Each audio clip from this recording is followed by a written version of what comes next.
Yeah, she's passed out. I just stopped off at the West Side Pavilion and I bumped into Tiffani, aka TeslaMom, who has traveled more miles in her Tesla Model S than I think anyone else that I've seen online. Last summer, we did the road trip to Arizona, Texas, Florida, Cape Canaveral. We saw the SpaceX there, and then Savannah, Washington, D.C., Philadelphia, New York City, Niagara Falls, Cleveland, Memphis, Austin, back to Arizona, and then Las Vegas, and then home. And how long was the entire trip? Total of 63 days. And how many miles on the car? 10,226. When did you get your car? I got my Model S in January of 2017. I got pre-owned Tesla at 30,000 miles. Now she has 80,000 miles. And it came with unlimited miles. Free supercharging for life.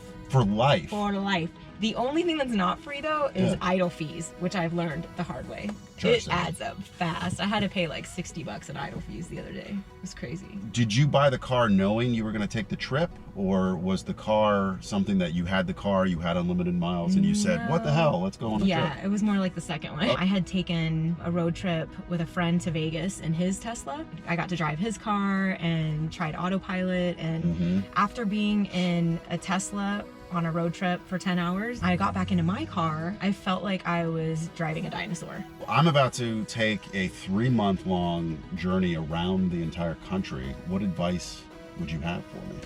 It's amazing the people you meet along the way. That really is what makes it special. The mountain's always going to be there. But it's the moment that you share with the people around you. And so just try to engage with as many people as you can. Did you run into any problems where you were running low with battery, you couldn't quite get to a charger? Did you have to use non-Tesla chargers at all on your trip?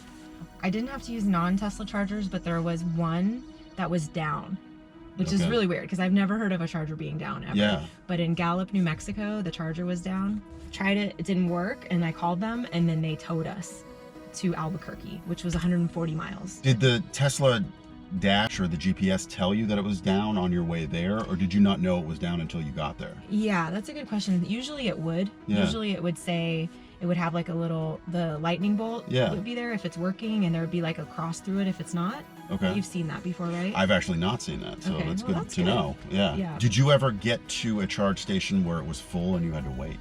Oh, only in Southern California. How did you manage packing all of your stuff? So my frunk is actually huge, so I can fit a lot in there. So I had one basket that had a lot of like utensils and stuff in it. I would push that in, and then there's this whole other space, and then I had a Yeti cooler, a Tupperware container with a Keurig. My frunk was like the kitchen, and then I had the seats down, and then in the area between the back seat and the front seats, there's a lot of space there. So I had Tupperware containers that were the perfect size to fit, and then I could stack them.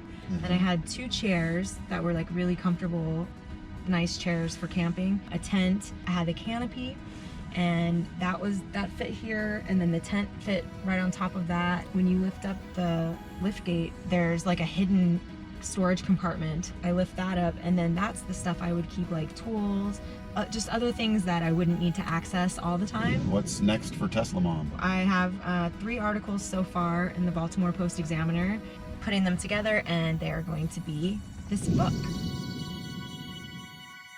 Thank you so much for giving me all this advice and taking some time to help another fellow Tesla cross-country traveler. Look forward to more adventures at TeslaMom, and stay tuned at A Power Trip. Thanks for following.